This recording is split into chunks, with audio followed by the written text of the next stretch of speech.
তারাবির নামাজে বিশৃঙ্খলা করার কারণে ইমাম সাহেব এই ছেলেটিকে ধমক দেয়। পরবর্তীতে তার বাবা নামাজ শেষে তার ছেলেকে দিয়ে চর মেরে এইভাবে ইমাম সাহেবকে অপদস্থ করেছে, এমনই ক্যাপশন দিয়ে এই ভিডিওটি প্রচার করা হচ্ছে।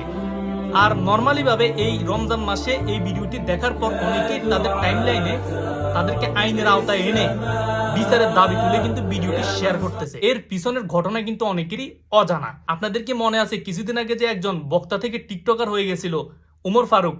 আসলে বর্তমানে ভাইরাল হওয়ার নেশা একটা ক্যান্সারে রূপান্তরিত হয়েছে। এই ভিডিওটি দেখার পর নর্মালি ভাবে আমিও মনে করছিলাম আসলে এটাকে শেয়ার করে প্রতিবাদ জানানো উচিত, কিন্তু পরবর্তীতে এই ভিডিওটি খুঁজে পাইলাম যে এরাও আসলে ওমর ফারুক ওই যে বক্তা টিকটকারের মতো ভাইরাল হওয়ার জন্য স্ক্রিপ্টেড। আমি মনে করি এই রমজান মাসে এই ধরনের অ্যাক্টিভিটি যারা করতেছে এদের বিরুদ্ধে আসলে এদেরকে রিমান্ডে নিয়ে আপনার ডিম থেরাপি দেওয়া উচিত। তাহলে এই ভাইরাল হওয়ার এই সমস্ত নেশা একের পর একটা অপরাধ মানুষদেরকে দিন দিন অপরাধ করতে আরো উদ্বুদ্ধ করবে। অনেকে কিন্তু এখানে তাদেরকে আইনের আওতায় আনার জন্য আওয়াজ তুলতেছিল। আর পরবর্তীতে লাইভে এসে এখানে দেখতেছি যে আমরা তারা বলতেছে এই ছেলেটি নাকি ইমাম সাহেবের বন্ধু, তারা নাকি মজা করে চর দিছে।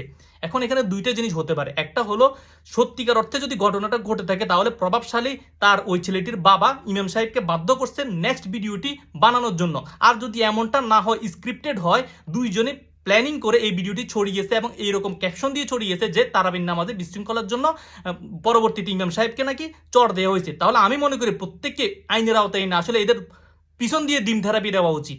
না হলে আসলে এই ধরনের অ্যাক্টিভিটিস একের পর এক বাড়তে থাকবে এবং বর্তমানে আসলে নোংরা অ্যাক্টিভিটিসগুলো বাড়তেছে এই জন্য যে ফেসবুকে মনিটাইজেশন আর্ন করে যেভাবে মানুষ আমাকে গালি দেখ, ভাই আমার ভিউজ দরকার, আমার যত বেশি ভিউজ তত বেশি মানি। আসলে এই অপরাধগুলোর বিরুদ্ধে যদি আপনার এখন আইনি পদক্ষেপ না নেয়, আমি মনে করি সামনে এই ধরনের অ্যাক্টিভিটিস আরো ঘটতে থাকবে।